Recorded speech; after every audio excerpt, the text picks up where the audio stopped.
Alors, dans cette vidéo, nous allons voir comment trouver la mesure principale d'un angle en radians, ce qui va nous permettre de le placer sur un cercle trigonométrique, mais aussi de calculer le cosinus et le sinus d'angles qui, à peu près, qui apparemment ne sont pas facilement calculables. Alors, la mesure principale, d'abord, on va rappeler ce que c'est. La mesure principale, c'est l'unique réel compris entre moins pi et pi, donc ça c'est très important que la mesure principale, elle est comprise entre moins pi et pi. Alors moins pi ouvert et pi fermé, les deux ne peuvent pas être fermés parce que moins pi et pi sont au même endroit. Donc forcément, si on prend les deux, on prend deux fois la même, donc du coup la mesure principale ne sera pas unique. Et il faut que l'angle ici soit égal à un réel compris entre moins pi et pi, bien sûr modulo de pi.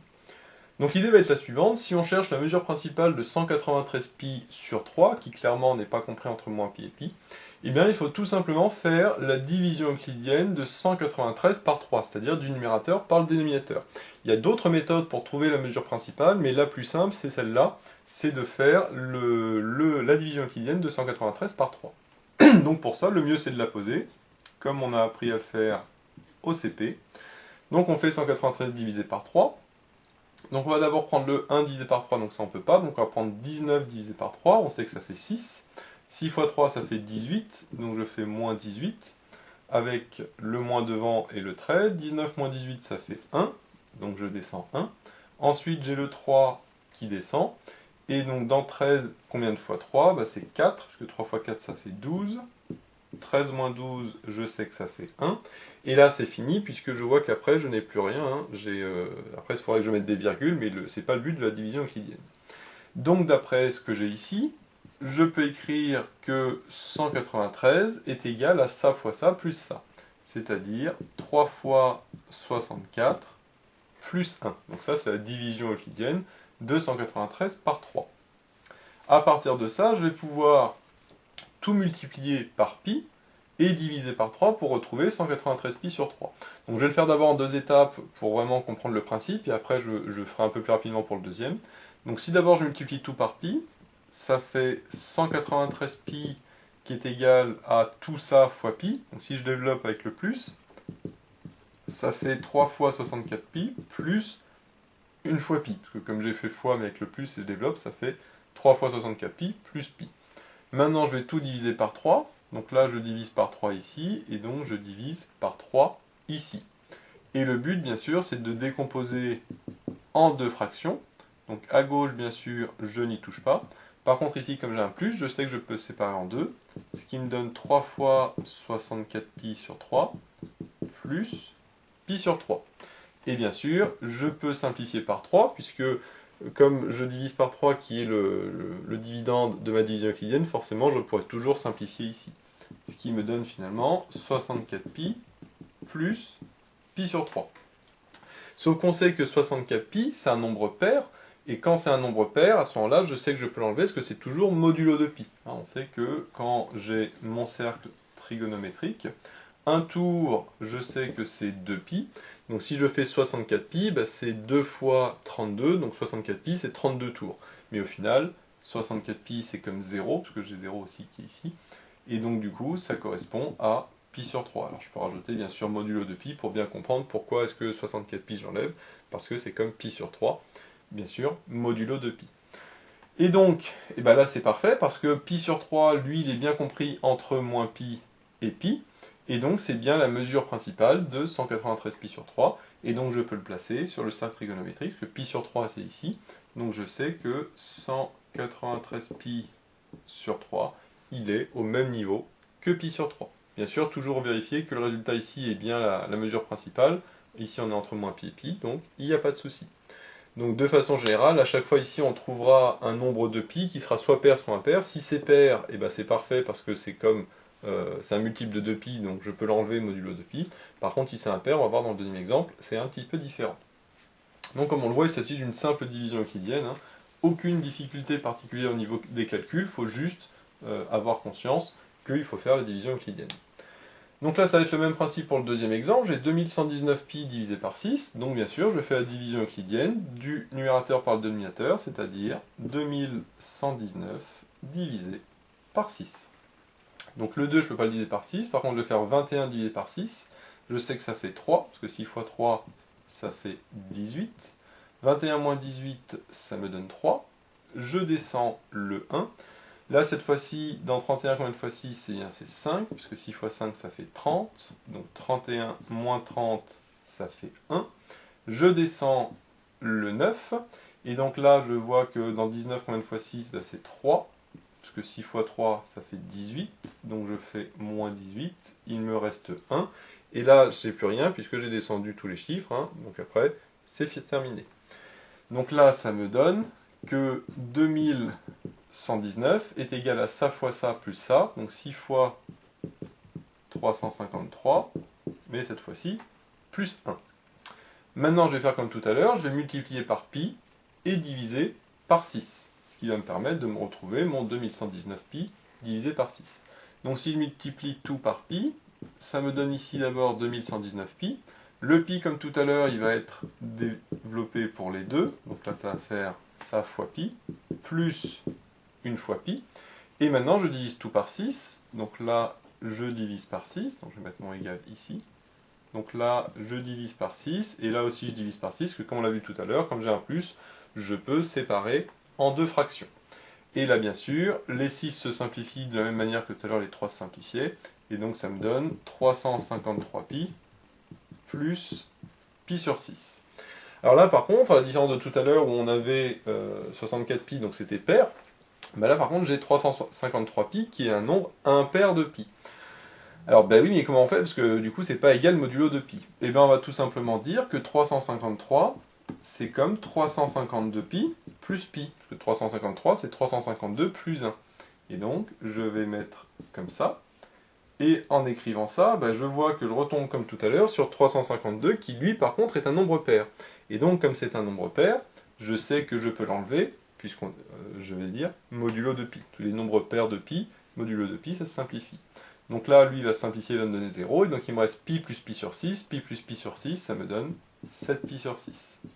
Donc ça me donne finalement 7 pi sur 6, modulo de pi. Donc mon 2119 pi sur 6, il est égal à 7 pi sur 6 modulo de pi, et 7 pi sur 6, je sais que c'est ici, juste après pi, donc là j'ai 2119 pi sur 6. Alors si on veut juste le placer dans le cercle trigonométrique, bah, ça suffit, on s'arrête là. Par contre, attention, si on veut, comme le demande l'énoncé, trouver la mesure principale, il faut que je vérifie si mon angle ici est bien compris entre moins pi et pi. Or, ça c'est plus grand que pi, parce que 7 sur 6 c'est plus grand que 1, donc 7 pi sur 6 c'est plus grand que pi, on le voit bien, de toute façon, là on a dépassé le pi. Parce que moins pi, pi, donc là 7 pi sur 6, j'ai dépassé. Donc il faut trouver le 7 pi sur 6, modulo de pi, qu'est-ce que ça vaut? Donc je vois qu'il faut que je fasse un tour en arrière, et je sais qu'à ce moment-là, l'angle qui est ici, c'est moins 5 pi sur 6. En gros, il faut faire moins 2 pi. Et donc si je fais 7 pi sur 6 moins 2 pi, parce que comme je suis modulo de pi, je peux très bien le faire, moins 2 pi, ça fait moins 12 pi sur 6, et 7 moins 12, ça fait moins 5, donc ça me donne moins 5 pi sur 6. Bien sûr, toujours modulo de pi. Et donc la mesure principale n'est pas 7 pi sur 6, mais moins 5 pi sur 6, parce que c'est lui qui est compris entre moins pi et pi. Là c'est bon, c'est bien compris, entre moins pi et pi. Bien sûr, on n'est pas obligé de faire moins de pi, on peut aussi connaître bien sûr son cercle trigonométrique, et savoir que le 7 pi sur 6 correspond à moins 5 pi sur 6, qui est en face, sur la partie supérieure du cercle.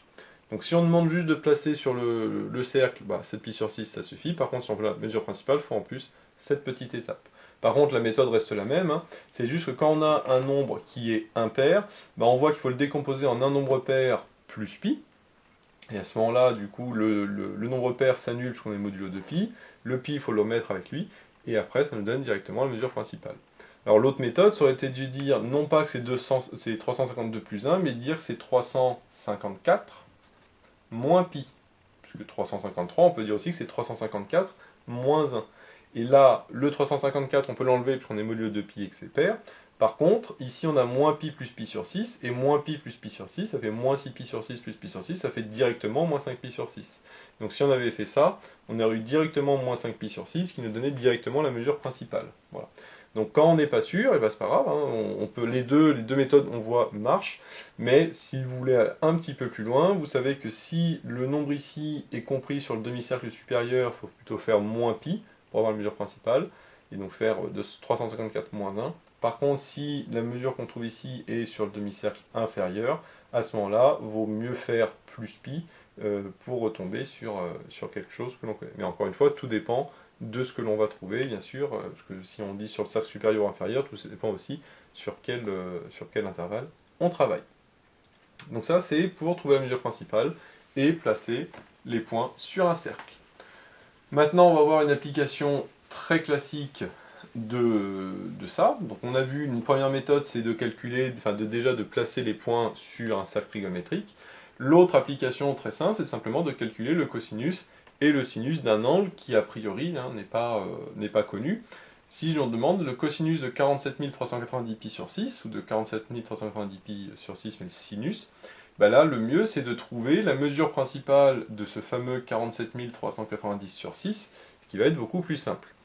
Alors, même principe, bien sûr, on va faire la division euclidienne de 47 390 par 6, c'est-à-dire le numérateur par le dénominateur.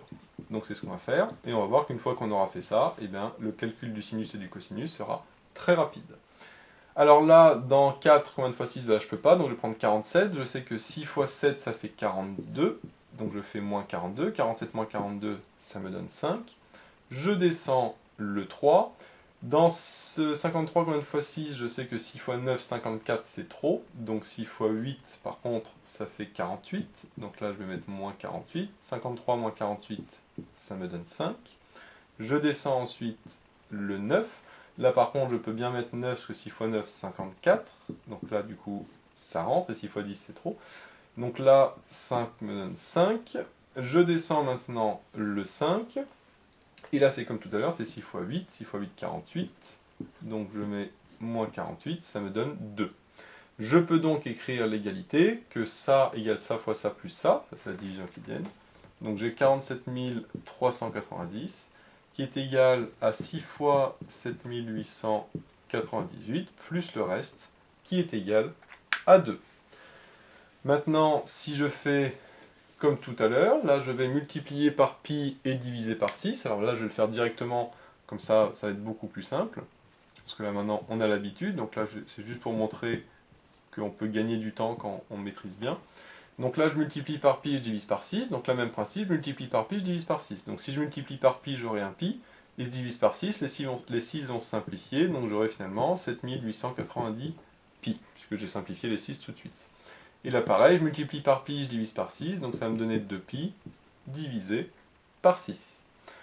Comme je suis modulo de pi, et que là, 7898 c'est pair, je peux l'enlever puisque je suis modulo de pi. Si c'était impair, je ne pourrais pas, il faudrait que je mette plus pi, mais là, c'est bon. Et là, il me reste 2 pi sur 6, mais 2 pi sur 6, je peux le simplifier, ça me donne pi sur 3, si je simplifie par 2. Et donc là, finalement, mon gros chiffre qui était à l'intérieur, en fait, il est égal à pi sur 3, modulo de pi. Et donc, s'il est égal à pi sur 3 modulo de pi, eh bien, je peux calculer son cosinus et son sinus, puisque je sais que deux angles égaux modulo de pi ont le même cosinus et le même sinus. Donc je peux dire que le cosinus de 47 390 pi sur 6 est égal au cosinus de pi sur 3, parce qu'ils sont tous les deux égaux, modulo de pi. Or, le cosinus de pi sur 3, je sais que le pi sur 3, il est situé ici, et donc son cosinus, il est égal à 1,5. Donc le cosinus est égal à 1,5. Et si je fais le sinus, et bien là, j'ai le même principe. J'ai que le sinus de tout ça, je ne vais pas le réécrire, est égal au sinus de pi sur 3. Et là, par contre, le sinus de pi sur 3, je sais que ça vaut racine de 3 sur 2. Donc comme on le voit, une fois qu'on a trouvé la mesure principale, ou en tout cas qu'on s'est placé sur le cercle, le 47 390 pi sur 6, et bien très facilement je peux calculer son cosinus et son sinus, puisque ils ont le même cosinus et le même sinus. Donc ça c'est une autre application du calcul de la mesure principale. Ici on est directement tombé sur la mesure principale, entre moins pi et pi, mais même si c'était pas compris entre moins pi et pi, à partir du moment où on sait le placer sur le cercle, on peut très bien trouver son cosinus et son sinus en connaissant le cercle trigonométrique. Donc voilà, j'espère que cette vidéo vous sera utile. N'hésitez pas à vous abonner pour être au courant des nouvelles vidéos qui sortiront. J'ai mis le lien dans la description vers l'énoncé de l'exercice, ainsi que vers d'autres exercices sur les complexes.